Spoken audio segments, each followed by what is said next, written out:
진실로 터오는 사랑의 방송, 지금부터 학우분들께서는 VSOI의 아침 방송을 들으시겠습니다. 학우 여러분 안녕하세요. 아나운서 전술민 최수인입니다. 오늘도 학우 여러분의 힘찬 하루를 시작하겠습니다. 건강을 위해서는 물을 많이 마셔야 한다고 알려져 있습니다. 하지만 요로 결석을 제외하면 물이 직접적으로 질병을 예방하고 치료하는 질병은 없다고 하는데요. 다만 물을 충분히 마셨을 때는 인체 세포 내의 수분량이 알맞게 유지되어 세포 저항력이 높아지는 데 효과가 있습니다.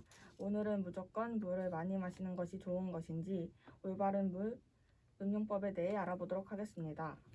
먼저 체중이 많이 나갈수록 물을 많이 마셔야 한다고 합니다. 무거울수록 물 필요량이 많아지기 때문인데요. 체중의 30에서 33을 곱하면 대략적인 물 필요량이 나온다고 합니다. 소변의 색깔이 짙거나 횟수가 줄어들면 수분에 부족하다는 신호이므로 수분을 충분히 섭취해 주셔야 합니다. 다음으로 1시간 간격으로 물을 마시는 것이 좋다고 합니다. 의식적으로 시간마다 물을 마셔주는 것이 좋으며 한 번에 벌컥벌컥 들이키지 말고 한두 모금씩 나눠서 마시는 것이 좋습니다. 다음으로 무조건 물을 많이 마시는 것이 좋은 것은 아니라고 합니다.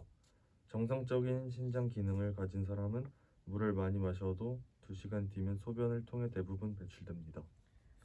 따라서 물을 많이 마신다고 하여 좋은 것만은 아니며 중요한 것은 물을 마시는 속도입니다. 한 번에 물을 너무 많이 마시면 저나트륨 혈증이 발생하여 두통 및 구역질, 현기증, 경련등이 나타날 수 있습니다. 때문에 아무리 갈증이 심하더라도 한꺼번에 0.5리터 이상 마시는 것은 피해야 합니다.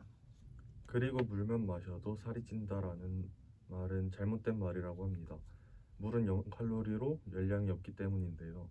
물을 마셔 일시적으로 체중이 증가할 수는 있지만 이뇨작용으로 인해 평소 체중으로 돌아옵니다. 마지막으로 감기를 예방하려면 물을 많이 마셔야 한다고 합니다. 물이 호흡기 점막을 촉촉하게 유지하게 해주고 기관지와 폐선모의 활동성을 늘려 바이러스나 세균이 침입하는 것을 막아주기 때문입니다. 오늘은 물 음용법에 대해 알아보았는데요. 물을 올바르게 마시면 면역력을 높이는 데 효과가 있으므로 학우 여러분께서는 자신에게 맞는 물 섭취로 건강을 지키시길 바랍니다.